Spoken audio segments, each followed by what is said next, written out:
So we're making a left turn. We've somehow gone off. He wasn't. Oh, God! What are you doing, man?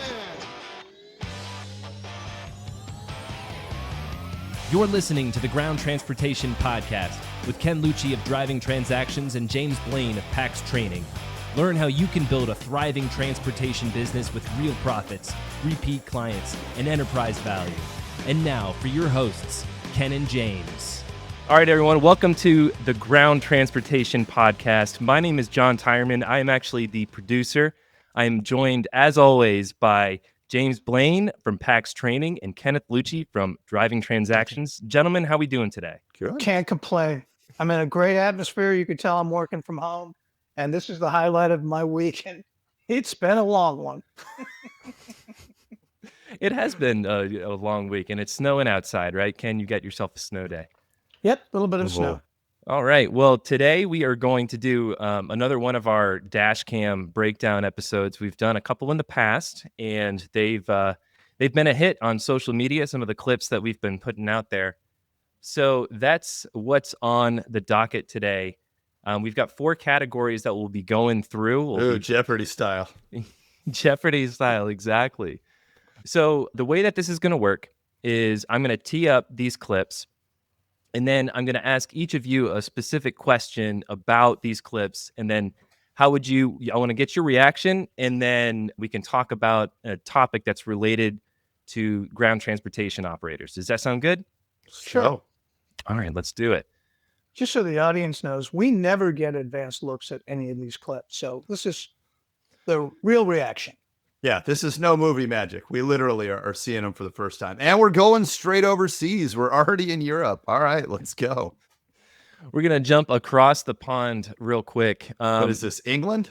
This, it seems like that, someplace over in Europe. James, these clips are for you. So I'm going to share 2 videos of Motorcoach drivers breaking basic rules of the road.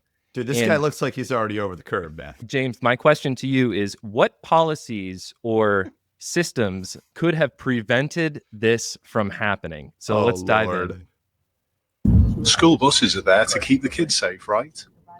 Yeah. Well, that's better than it being like a cruise. What are you doing? My view even held back and gave them space to turn. My God.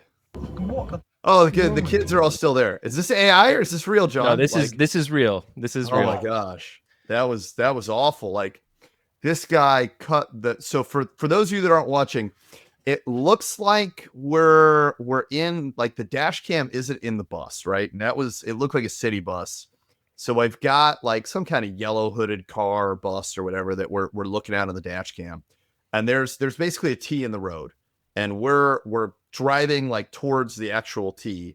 And this bus comes and this guy starts his turn stupid early.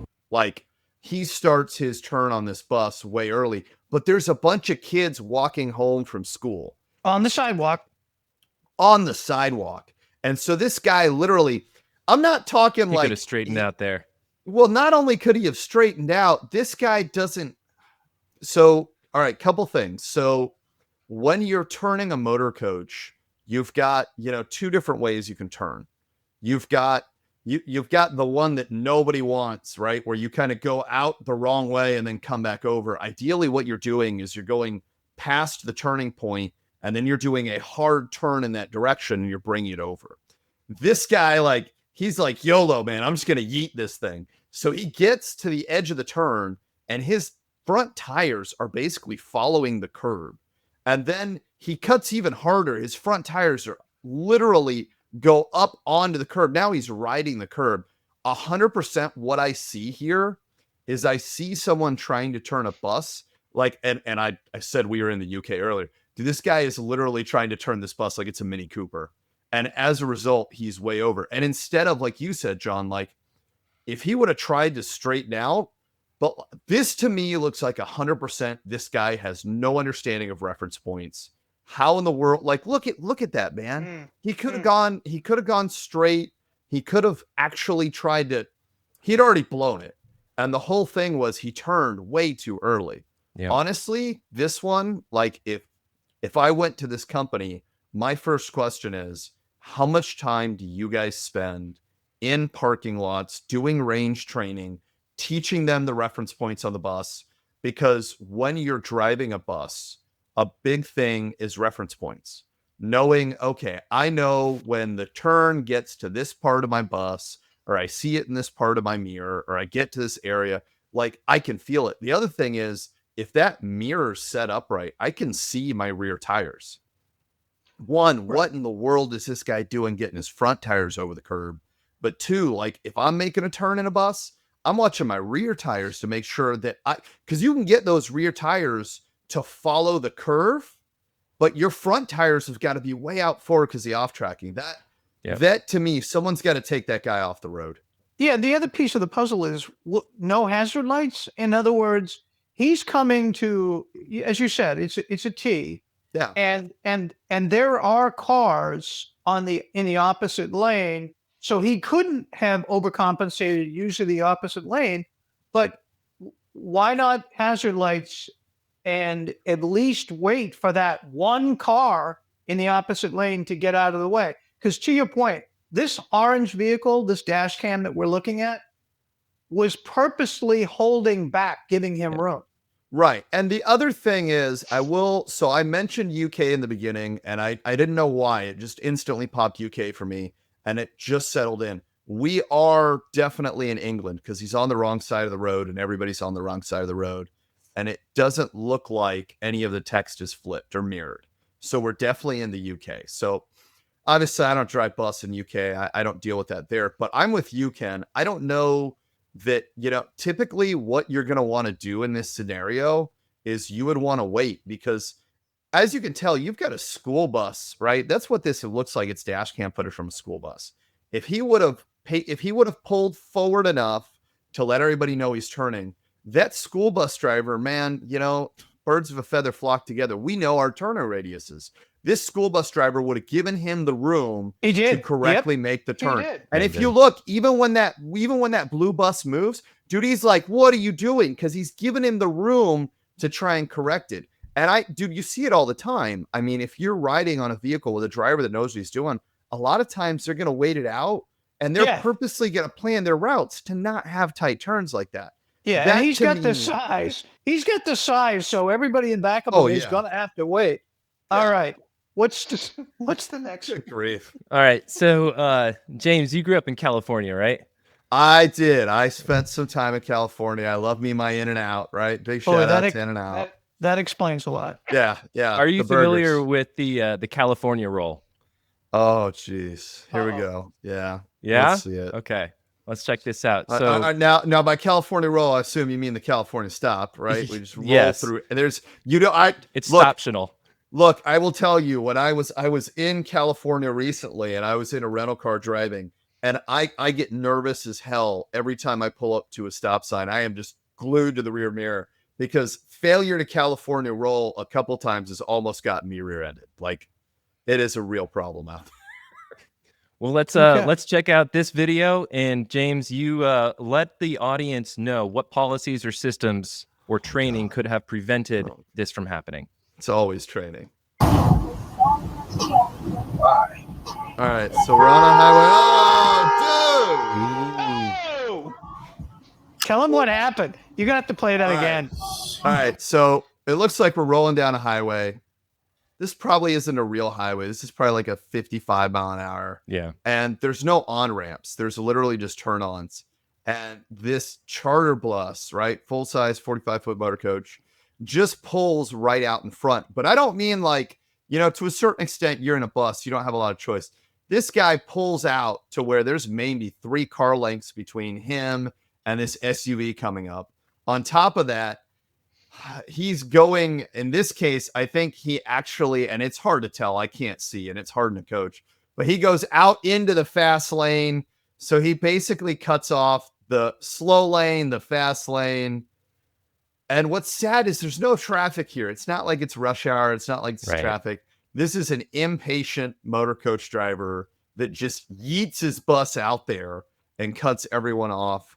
Look, here's the thing. When you're driving a coach, you can't just gun it. Like, for anybody that hasn't driven a Motorcoach on here, like, don't get me wrong, you put the pedal down, it'll move, but they basically are never going to be able to quickly pull out and accelerate.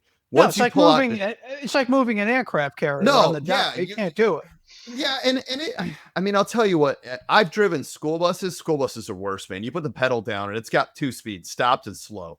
Some of the newer coaches, they've got a little bit of get up and go. They'll move, but it's not like an SUV or a sedan where you can pull out and accelerate. And I'll tell you what, if I was watching this dash cam footage and it was an SUV or sedan, I'd still be chirping the driver. I'd still be going, what are you doing? Why are you pulling out? Because even in a vehicle that can accelerate, he's basically cutting them off. So what do you do in this case? What do you do if you wait? But what do you do if you're if you're the owner of that Motorcoach company with this information? What do you try to do? Because it's somebody else's dash cam. Right. So a couple things. So you made a really good point, and I'll point this out. We are in the dash cam of the driver in the fast lane, right? So this is not our dash cam footage. A lot of this is training your drivers on patience and waiting it out. Look, I get that you might be in a hurry. I get you've got a schedule. I get people have got a place to be. The bigger the vehicle, the more patient you have to be. And this comes up with following distance. Like when you're driving a bus, when you're driving a larger vehicle, you're going to leave a bigger following distance, and people are going to cut in front of you all the time. Just take that space and jump in and jump in. And one of the hardest and most annoying things there is you got to reopen that gap, and you got to reopen that gap. And in traffic, there's this desire to really close that gap. And the biggest thing there is you have got to have a bubble around your vehicle. And that means when you're pulling out in a case like this, you got to make sure that the traffic is far enough back that they're not going to come on you. If you've got people in front of you, you've got to make sure that as you speed up, you increase that following distance. As someone and I would also say this is also a valuable lesson from far back. I got to tell you, this guy that's in the fast lane, if he was one of my chauffeurs, I wouldn't be super pleased with him either. Because if you watch, we're going down the middle of the lane, that bus pulls out. This guy just goes over onto the shoulder and goes around him. Yeah. Dude, you got 2 pedals in the car. One speeds you up, one slows you down. I would say, hey, if you see that bus pulling out, the guy on the right, he actually had exactly what I would do. He's proactively stopping. He's keeping a big gap. And I'll tell you what, I'm looking in my rear view. Once I know I'm good with the coach in front of me that's pulled out in front of me, I'm watching my rear view. I'm making sure no one's running up behind me. There's a lot to be learned here because I think the only guy that really handled this appropriately is the guy that got cut off. Like the guy in the slow lane. Guy in the slow lane. If he's one of my drivers, he's proactively slowing down. I'm more happy with that guy, because if that bus hits the guy in the fast lane and there's an accident, dude, they can come to a stop, they can skid out. I don't want to be anywhere near that. So I think true.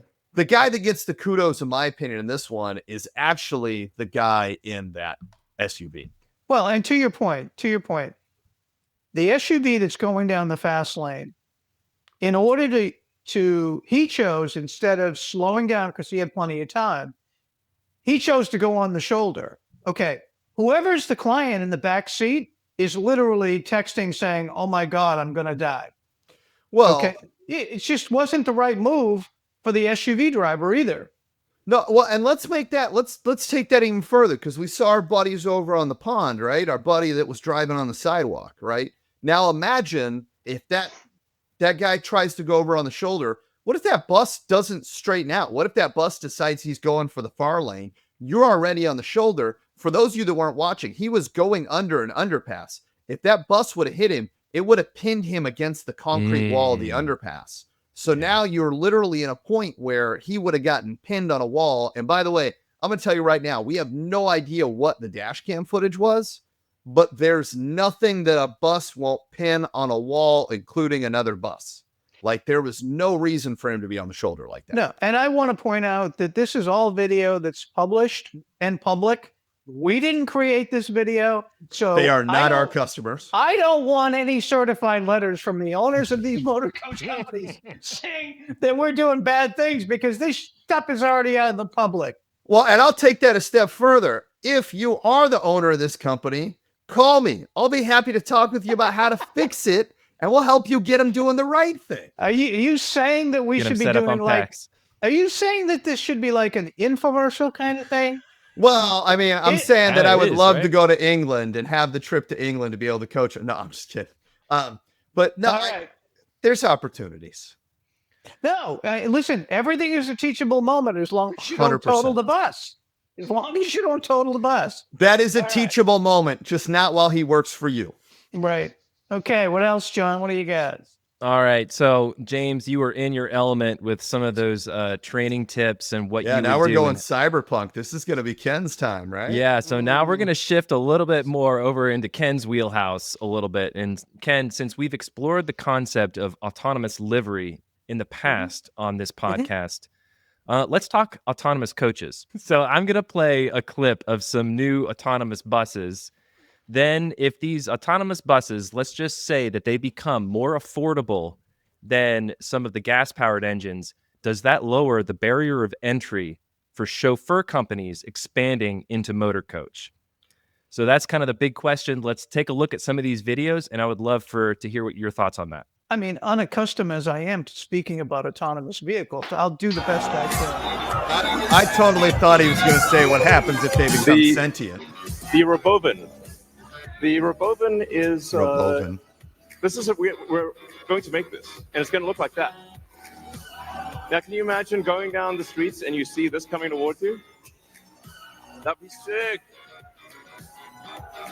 So I got to point this out. So for those of you that aren't watching, this is Elon doing his his Robovan thing that literally looks like it came straight out of iRobot. Like every time I see this, I just think of all the robots coming out and Will Smith. Up to 20 people at a time. So this is gonna, the Robovan is what's gonna solve for high density. So if you want to take a sports team somewhere, or you're looking to really get the cost of travel down to, I don't know, 5-10 cents a mile, then you can use the Robovan. As opposed to the Robovan. Robovan. Remember, he's South African. Don't make fun of people for their accents. We've always wanted to have Elon Musk on the podcast. Now we've got him on. Yeah. Anyways. You know, and I don't understand why if he'll go on Rogan's podcast, what do I have to do? Do I have to fully shave my head in order to get you come on? We will both shave our heads if Elon Musk comes on. I don't understand. So the Robovan is I've seen this a little bit before. First of all, James, did you notice that the seating is cafe seating? Is that what we're calling that? Where there's, what did you say? What did you think? 8 or 10 seats on either side? Yeah, can we rewind it and look inside? Because to me, this looked like my instant thought on this is this looks like a Sprinter van with the door in the middle in terms of space. Like, this to me looks like you took an executive seating Sprinter van, you put the door in the middle, you flip the seats, and it's funny because the Zook that I tested in Las Vegas, it only had 4, but it also had this opposed. To me, I always think European train, because when I was growing up in Spain, we had the trains the same way you face. So this to me is almost like, train seating, but that's what, 5. I think it's 5 facing each other. He said it seats 20. Okay. Where? So it's got to be 10 on either side. And obviously, the US regs are might be a little bit different as far as egress around those seats. But what you're seeing, what you are seeing here, I would share with you that there are probably at least 3 or 4 other manufacturers that are doing the same kind of a concept in the, I'll just call it 12 to 20 passenger count. Are we going to see this in the US? Absolutely, 100%. I think you'll first see them in closed campuses. There's no question in my mind.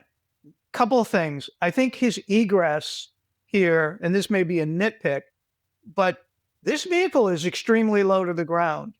So I think that the US version or the production version will probably be a little bit more like a step down of a Sprinter, to James's point. Yeah. But I would tell you that this is a real thing that's going to happen. Whether or not Tesla's the first one to the market is the only question in my mind. There's a company called Benteler that we have pretty intimate knowledge of that's making similar kind of units. Is that fully autonomous, Ken? Is that completely? Because I don't think this thing has a steering wheel, does it? No. Correct. See, that's the biggest difference. The Benteler in the U.S. will start, I believe, it will start with an attendant. But in most cases, especially on closed campuses and in, very strict routing, I think it's just going to be similar to a streetcar without No. a motorman. If I had to guess the time frame, closed campus, I think they're going to be here within 3 to 5 years. I can see that. As far as out on the road replacing public transit buses, in many of the larger cities, I think that the stakeholders can't wait. It couldn't happen fast enough because, they've got two issues. One is the CO2 that belches out of the bus. And the second is most of the motormen and the CDL transit drivers, a lot of them are getting close to retirement age. Well, and let me throw something at you with that, Ken, because one of the things that has come up, and I heard it brought up at a Motorcoach conference, and I had a very, very good discussion with the gentleman that was talking about it, is whether or not we're going to see safety drivers. Because a lot of the early autonomous testing, there was a steering wheel in the vehicle, there were safety drivers. But I can tell you, when I did the Zook in Vegas, there's no steering wheel. They have an emergency button. What is your take? And my solid opinion on that was we've moved to the point where we already have stuff like a Zook that is on the road with no safety driver. I don't think they're going to, from a technology standpoint, try to go back. What is your opinion on that? What do you kind of see that being? There's two things. One, I think the regulators are going to have a lot to say about it because now you're exponentially increasing the risk of more human life, right? Right. So Waymo and ZooX, and by the way, the new Waymo unit, which is made by Zeek, not to be confused with Zook. Zeek, Zeek 1, the Zeek 1 is a Chinese autonomous with, man, we got to figure out, if it's cafe seating, did they used to call it tete-a-tete seating, whatever. But you're facing, right? So the Zeek is larger than the ZooX, and that unit is not built to have a person. So my feeling on it, not to be long-winded, but I am. Yeah. My feeling on it is that the larger the vehicle capacity, the probability is that they're going to require a person to be on it. I'll throw it back to you, James. Do you think in our lifetime, I'm 60, by the way, keep that in mind. Are we talking about mine or yours? Make it yours. My question becomes, do you think we're going to see a totally autonomous motor coaches in our lifetime, your lifetime, not my lifetime? I think we will see fully autonomous motor coaches on fixed route shuttle routes very, very fast. If you're a charter company, it's different, right? Because, if you're running a tour, if you're running a cross-country charter, if you're doing things like that, that's going to be a very different animal. But I can tell you right now where I fly a lot. And when I fly here in Kansas City, we have this great economy parking setup where I can literally, and I'm notorious for this, I park at the same very back of the lot every time. So I know exactly where I'm picking up the bus. I get on the bus, I go in, I get on it. But that bus runs a very, not completely predictable, but a very predictable fixed route. It's going to run the same line all the time. And so I think for something like that, absolutely, we will see it. I will tell you, though, I think with the bus, you get some interesting and different things. Like, for example, buses kneel, right? And for those of you that aren't familiar, what a kneeling bus is when the front of the bus kind of lowers down so you can step in. If it's autonomous, all it's going to take is for a bag to get crushed or someone to get hurt. I mean, there's a lot of things that can go wrong. But I think on those fixed routes, 100%, we're going to see that because it's going to be able to deal with that. Tours and whatnot, I don't know. But the other thing that I think we need to bring up here, Ken, and I think you've brought it up before, people think that autonomous and electric are the same thing. And they're like, well, you can't do an autonomous bus because you got to fuel it and all that. You can have an autonomous bus that stops and runs on diesel and can still fit very easily into the current infrastructure. Same thing with gas vehicles. So I think there's going to be kind of some races on these technologies and how they roll out. So I want the audience that's looking on YouTube to benefit from this video. So John, can you start this over? I'm going to give a little narration. This is, do you agree, James? This is a pretty much full-size transit bus. Yeah, it looks to be a typical transit bus. I mean, it's made to look like a panda, so I'm guessing it's in China. Okay. It's got these little eyes and it's nose. definitely in China, and we'll get into how fast and how much further ahead that they are. But this is the first self-driving bus, and it's in operation in a city in China. You step on, you put your fingerprint in, and it accepts you as a rider. Looks to me like she's doing facial recognition, and she's telling it perhaps where she's getting off. And now there's another passenger who has put his hand in front of a vending machine and looks like just pulled out a carton of milk.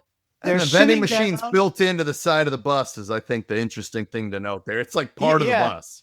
It's part of the bus, and all I can tell you is I'm just looking at what the financial model looks like on how many, what that adds to the revenue. Probably sponsored by 7-Eleven, man. Right. So, okay, this is interesting. It has a support driver. It has the driver. Full controls. Right. And the driver has got his hands on his knees, and the driver, the steering wheel is going without it.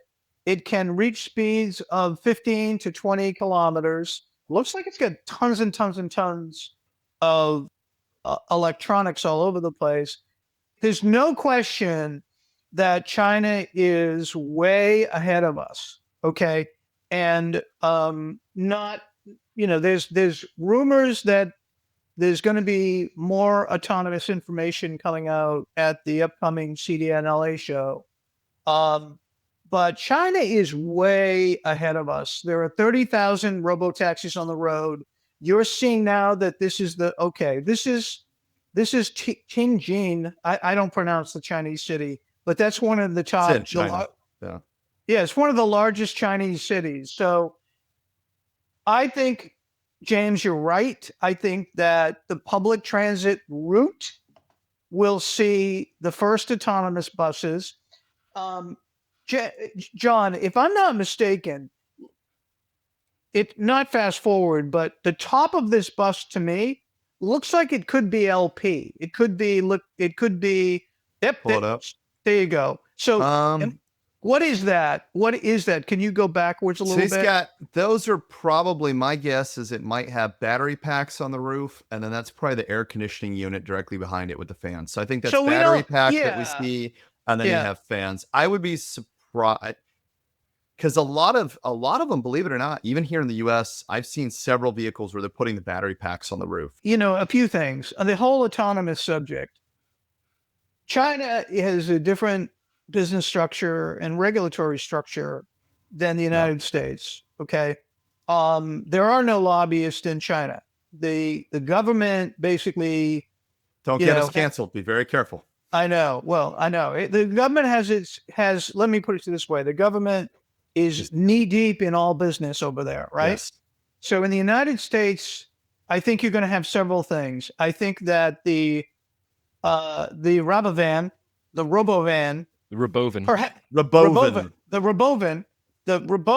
may stop below the DOT mark, which is what passenger count, 15?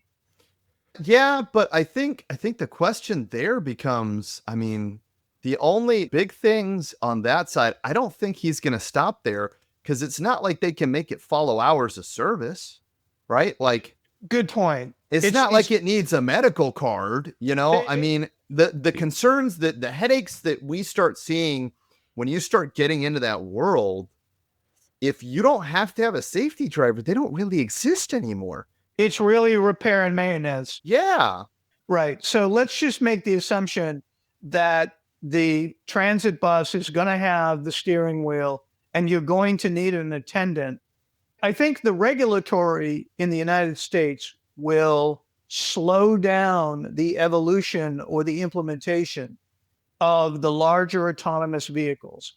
I believe that Waymo, Tesla, Uber, and Lyft, and WeRide, and Pony AI. I think throw a wild card at you, right? Yeah. Because I think the wild card is trucking. Oh, let's not go there yet. My point was, I believe that the autonomous livery, which is what I call it, the robo-taxis and autonomous livery, it's a foregone conclusion that sedan and SUV, that size vehicle, is going to have massive adoption on the autonomous side.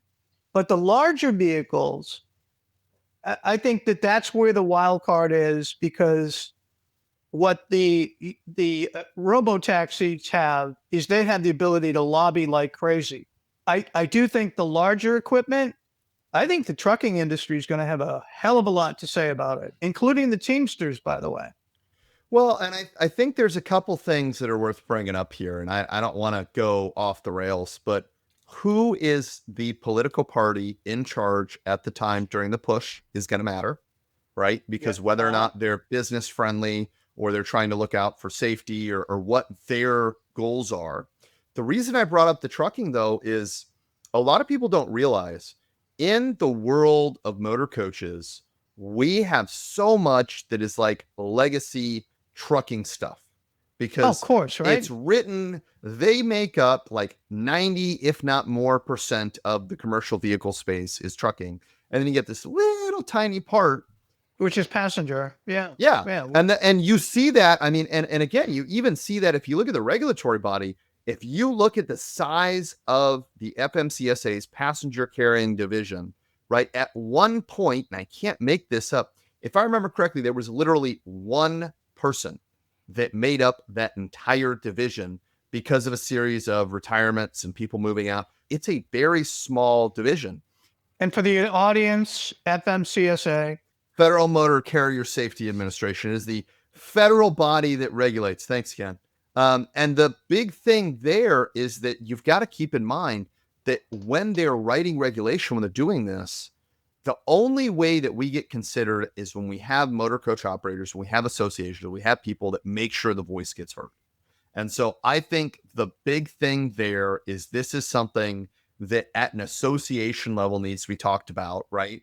What does this look like? What do we want? What do we expect? And then the other thing, and this was a huge conversation when I was talking to the gentleman about safety drivers, is the question becomes, are you on the winning or losing side? And if you think of when I was a little kid and we would fly and visit my family overseas, and I'd go in to see the pilot, there's an engineer, there's a pilot, there's like, a bunch of guys in there running this plane. Now it's two pilots. And the Airline Pilot Association is fighting because they want to go down to one pilot, because the argument is the plane can land itself, fly itself.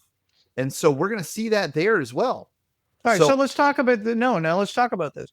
What do you believe, based on your conversations, the motor coach operators' thought process is about not embracing or embracing autonomous vehicles? So first, we already mentioned it, that you have to decouple electric from autonomous, because a lot of them are confusing electric and autonomous. And the argument becomes, well, I can't drive that cross country, right? So you got to decouple that. Yes, you can run it on diesel. 2, I think in that space, you probably have to have someone on the bus, even if it's not a driver. Even if we completely and totally got rid of the steering wheel, if you are leaving the city, you probably have to have someone on the bus to manage it. And by the way, wouldn't you think that you could do an Apple Watch or a monitor to make sure the person's alive? Yeah, but I mean, because here's the job is going to change, right? Of course. Do you think the operators are looking forward to that, or are they going to resist it? If I'm being completely and totally honest, I think the vast majority of the industry thinks it's so far away they're not considering it. That is, and that's the honest truth, is I think you maybe have 10 to 15% of the industry that's looking at it. And the other side of the industry is like, dude, I'll be gone by the time that happens. I don't need to think that far. I'm not going to say who, but I know somebody who's got an autonomous bus sitting in their yard, and it's been, yeah. And I also know that there's AV tech companies that are building the autonomous tech to go on top of an existing bus.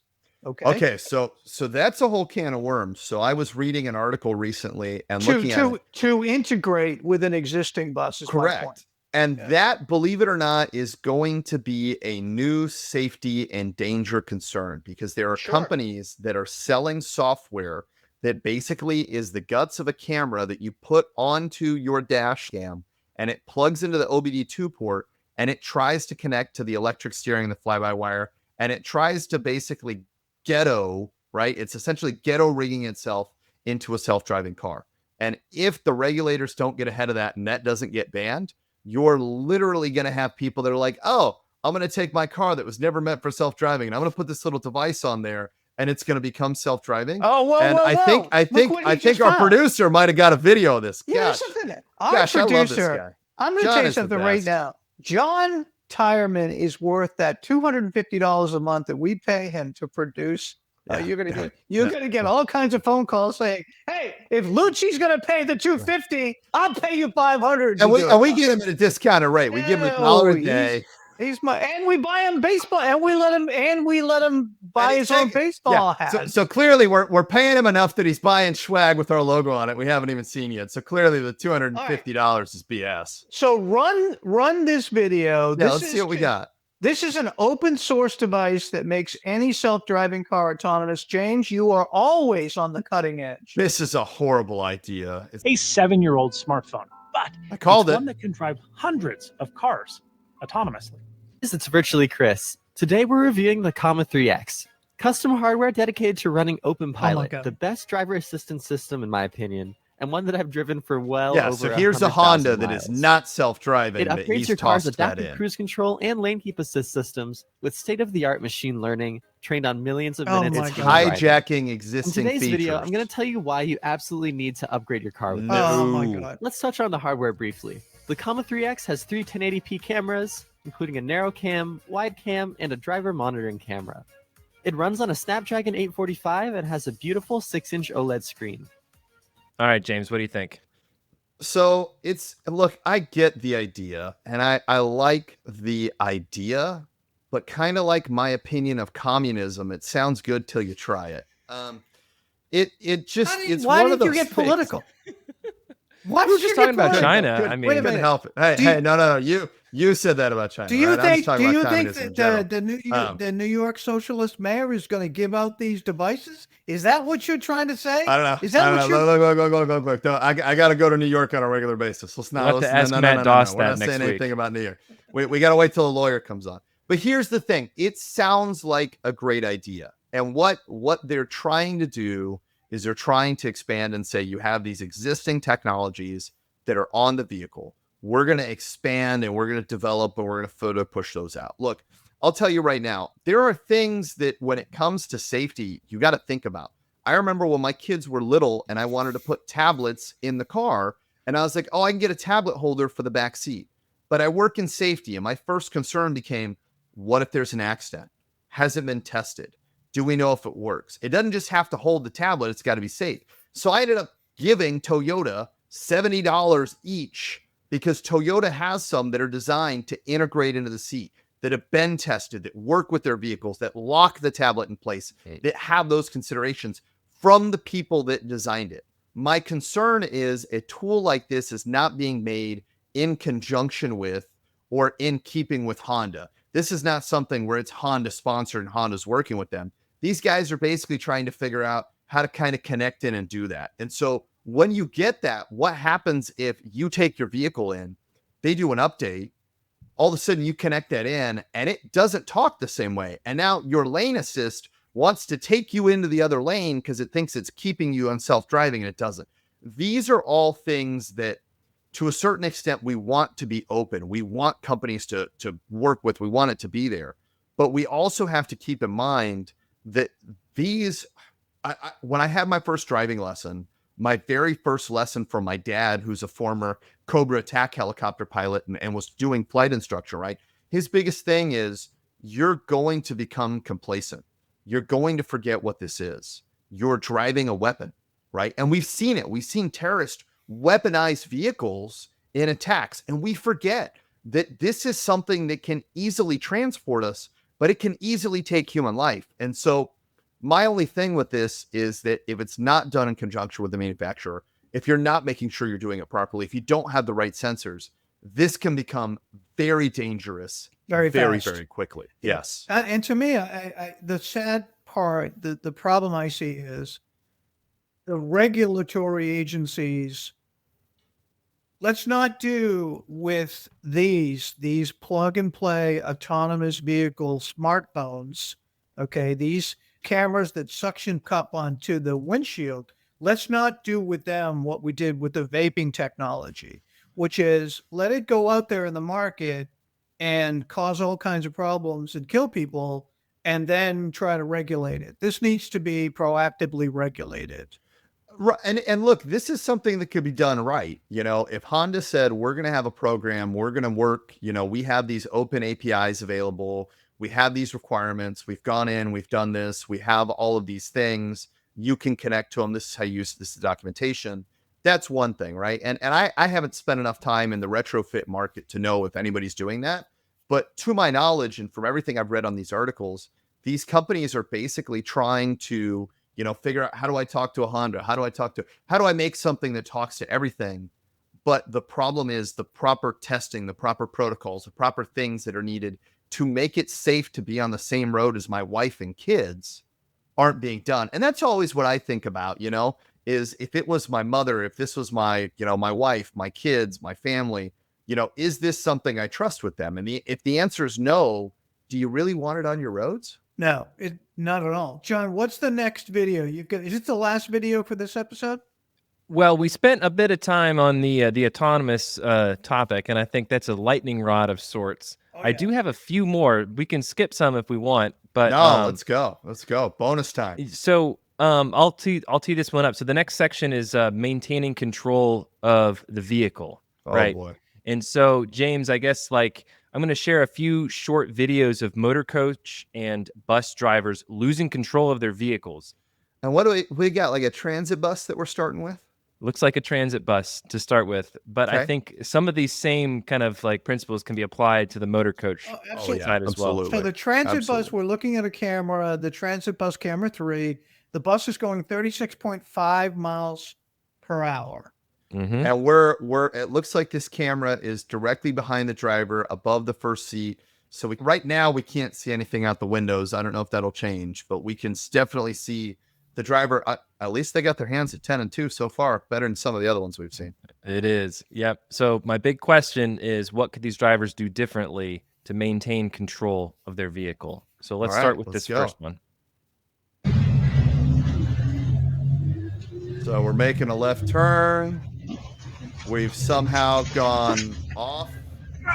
He wasn't. Oh, God! What are you doing, man? Oh no, man. Right. Okay, yeah, it hit the fan quick. You need to rewind that. Can we? Is there a slow motion with no audio we can play? So we found out. So.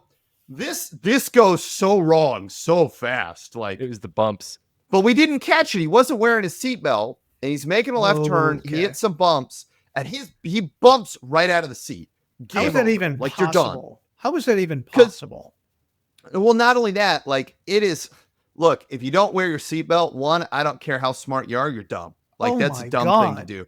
And two, it's federal law. If you're the driver, you have to wear a seatbelt. But once he bounces out of the seat, right, the turn, something goes wrong. He hits some kind of bumps or something.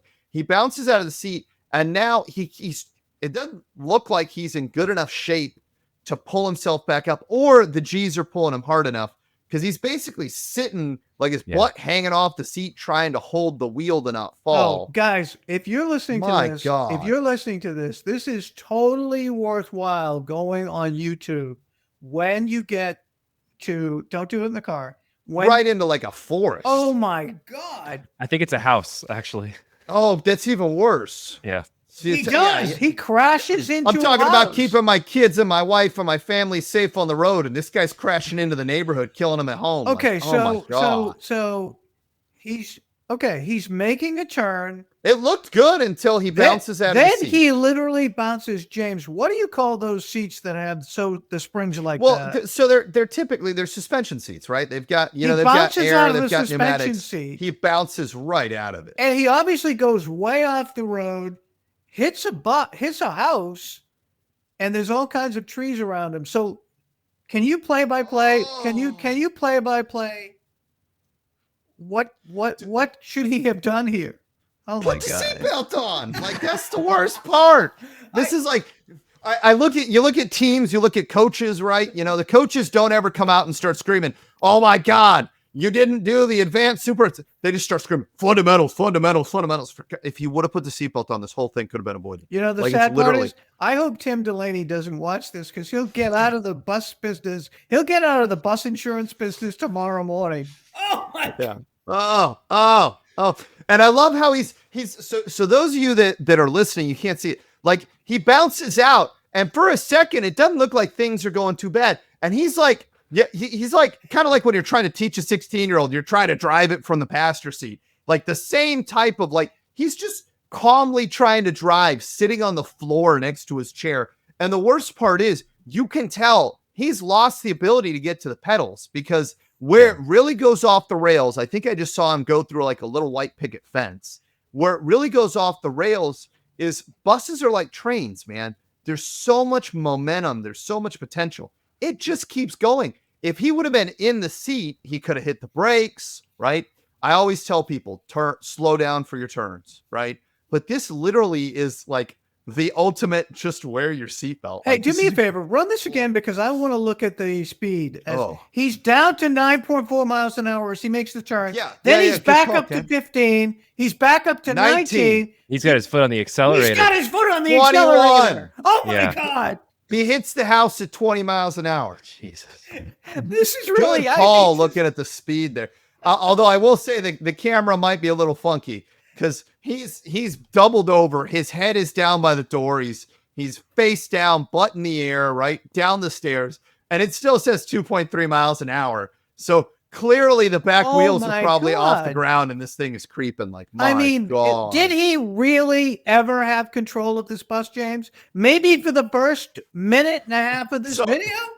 So the foreshadowing was when I said, we've got 10 and 2. We've got a good start, right? like it's one of those things where like the start was great. The only good thing was when we were there at 10 and 2, and then it just Unbelievable. Wow. All right. What's the next one? Okay, let's do the John? next one. It's gotta get worse, right? It has to get better. It can't be this bad. You can't end on that. Okay. It was at this moment he knew he'd messed up, and with the speed and skill of a cheetah, he managed to avert disaster. How do you do that? All right. So, James, you want to tee this one up for our listening audience? I don't even know where to start on this one. So It says the coach driver left the brake off. So well, but there's so much going on here. So we're back in Europe. This looks like some kind of double decker. I think I just saw Van Hool. I think it's one of Van Hool's double deckers. Or no, that's VDL. That's a VDL.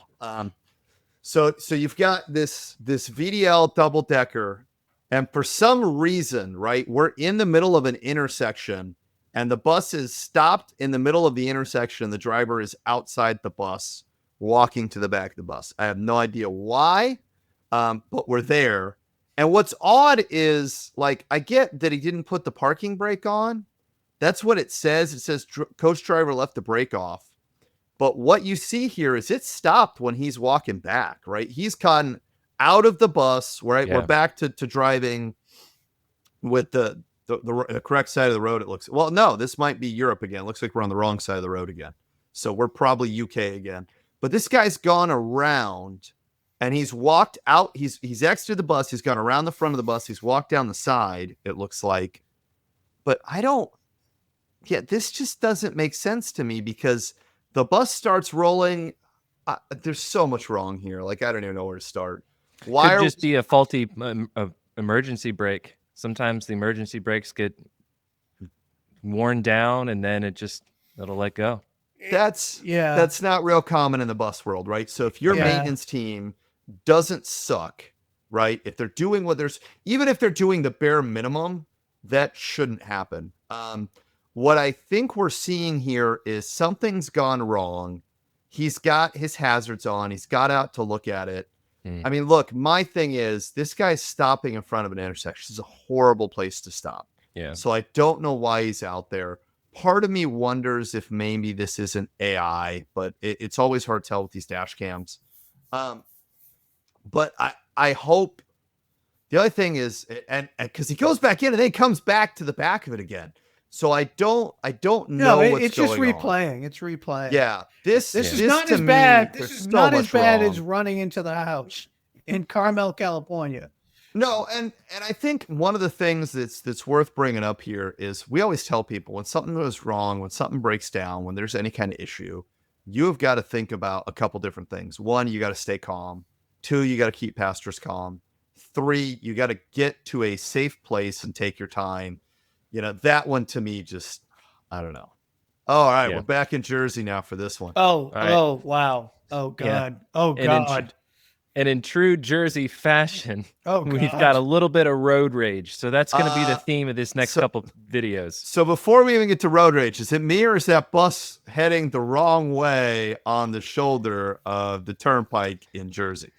Well, yeah, for some reason, they've repurposed that left lane for traffic. No, it's not you. So let's take a look at this. Yeah, that's something new I haven't seen in Jersey is a bus coming the wrong way at me. All right, here we go.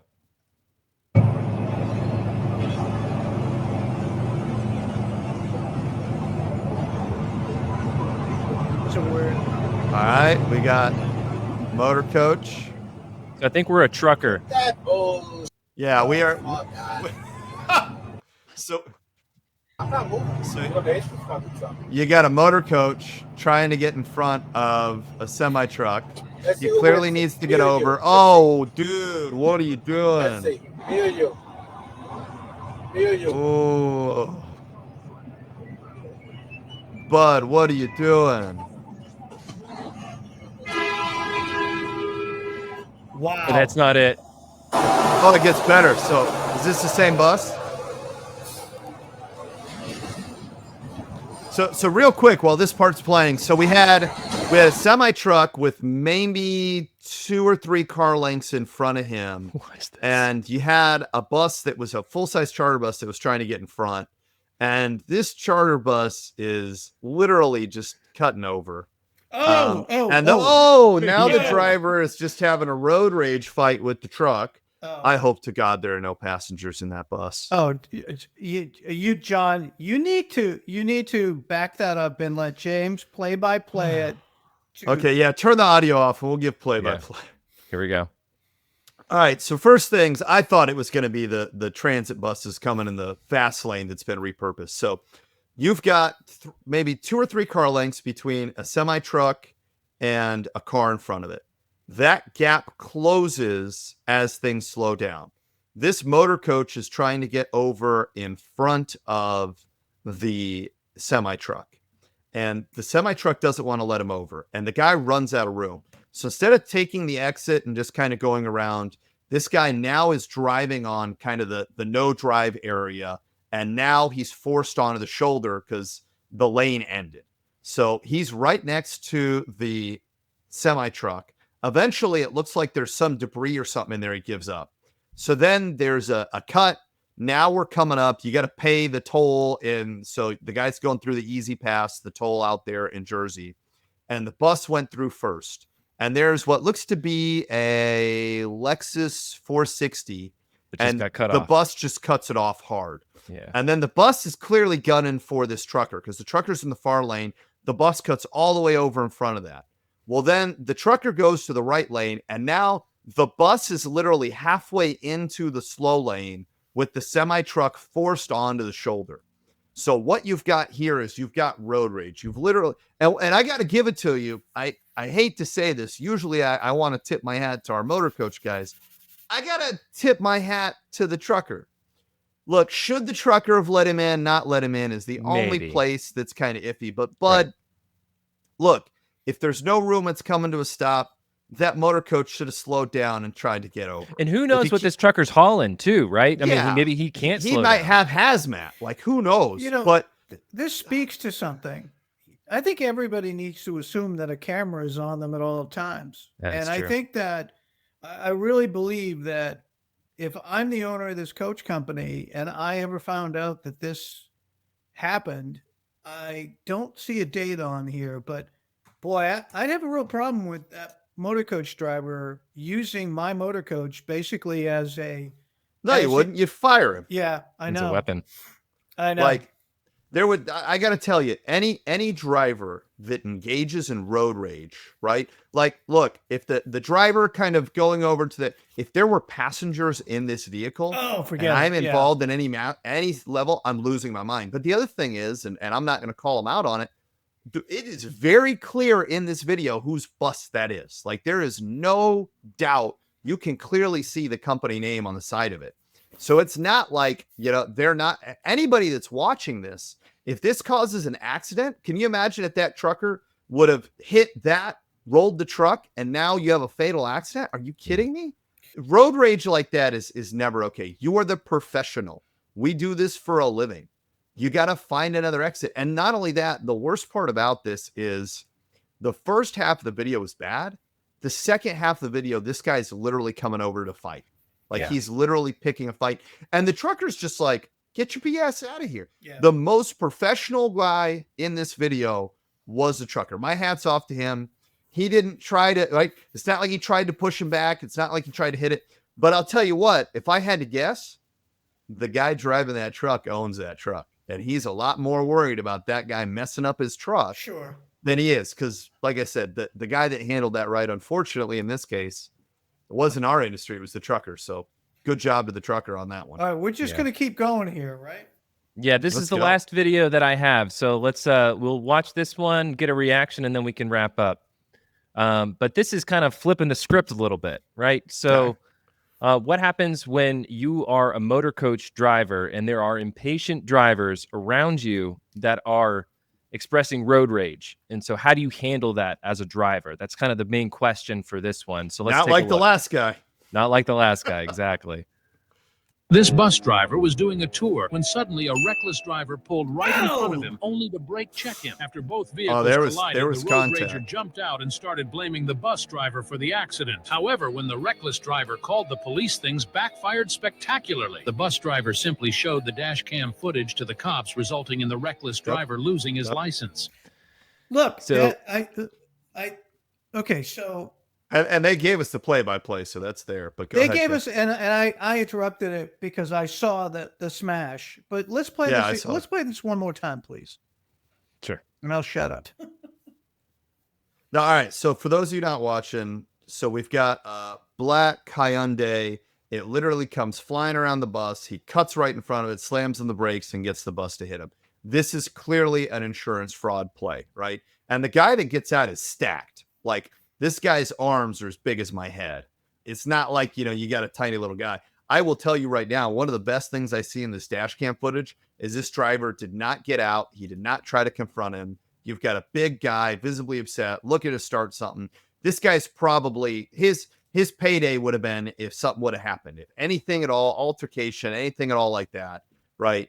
And the driver, I don't know what the rest of this plays out as, but this is insurance fraud. Do you think so, though? Because, I mean, like, I've experienced road rage just from other people out there on the roads. They just get angry.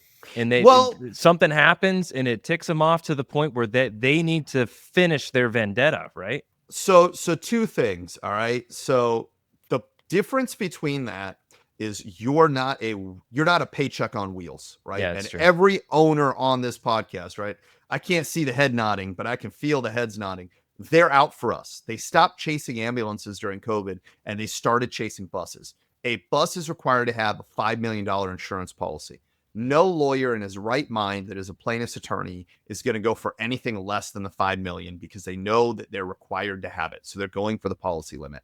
The other thing that tells me that this isn't road rage is the way this guy gets out and the hand signals that he's making, right? He's looking at the guy, go, oh yeah, good job. Oh, it was this close. Oh, he's already putting together the BS story. He's already, when those cops get there, man, this guy was followed too closely. He ran to the back of me. If you look at the way he did this was very meticulous. Like, it's not usually when you see like the hardcore rage, dude, they're flying in, they're all over the road. You can tell they've got kind of the read out driving.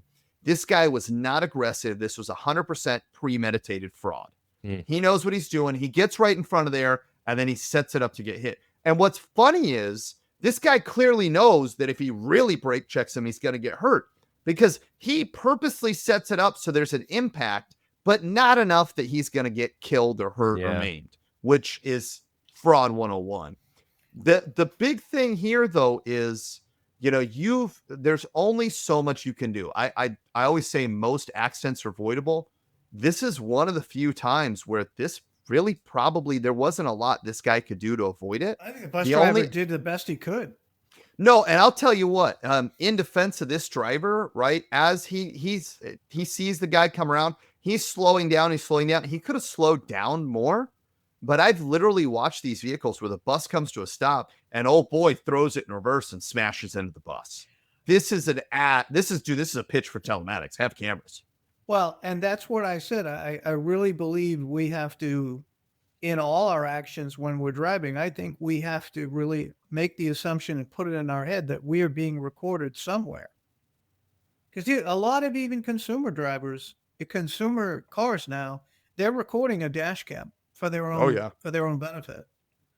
Wow, this was an exciting episode. I think there's a lot of great lessons here, and I think the biggest takeaways that if I had to say, like, what if you're an operator listening to this, or if you get one of these sound bites, what's your takeaway? And I think the takeaways are you have to invest in every step of the process.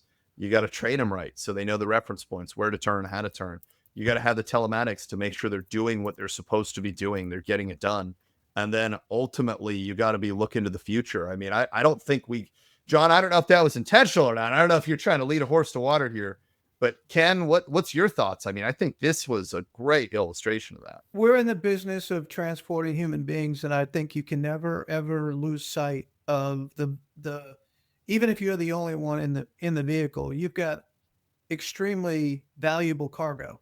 How you can drive a transit bus without a seatbelt on is beyond me. That was the worst one. But at the end of the day, I do think that there's no destination that is so important that you have to risk your vehicle. Every vehicle that size is a missile.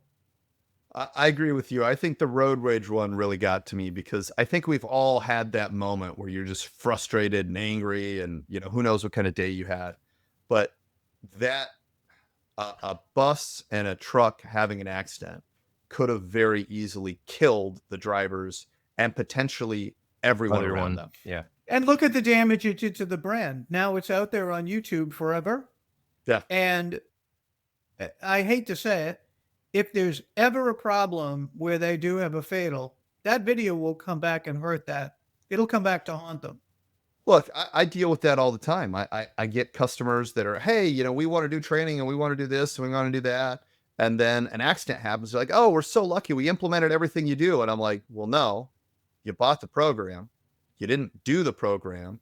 Oh, well, we're going to do the program now. And I'm like, you know, this is a day late and a buck short, right? You've got to deal with what you got to deal with. And so I think it's a very good instance where being proactive about your training and your hiring and your telematics and your entire safety program now, even though, you know, a lot of operators think it doesn't make me money, is what ultimately makes sure that you're in business making money. And that is a perfect place to end this episode of the Ground Transportation Podcast. We really have to do more episodes with John out here as part commentator and a part producer. And we love the fact that he chose to get a Ground Transportation Podcast baseball hat. Without getting either one of us one. There's more where that came from. I'm testing them out, guys. There you go. All right, guys. Thanks for putting this on, and we'll see everybody in the audience next week. Unfortunately, if you were just listening to this, you definitely need to watch it on YouTube. Hit the YouTube. This is absolutely the episode to sit through on YouTube. Oh, yeah. All right. If you made it this far, everybody, give us a like, give us a comment, follow the show on YouTube, Apple, Spotify, wherever you get your podcasts. Send us an email at info@groundtransportationpodcast.com. And like Ken said, we'll see you next week. Thank you for listening to the Ground Transportation Podcast. If you enjoyed this episode, please remember to subscribe to the show on Apple, Spotify, YouTube, or wherever you get your podcasts. For more information about PAX training and to contact James, go to paxtraining.com. And for more information about driving transactions and to contact Ken, go to drivingtransactions.com.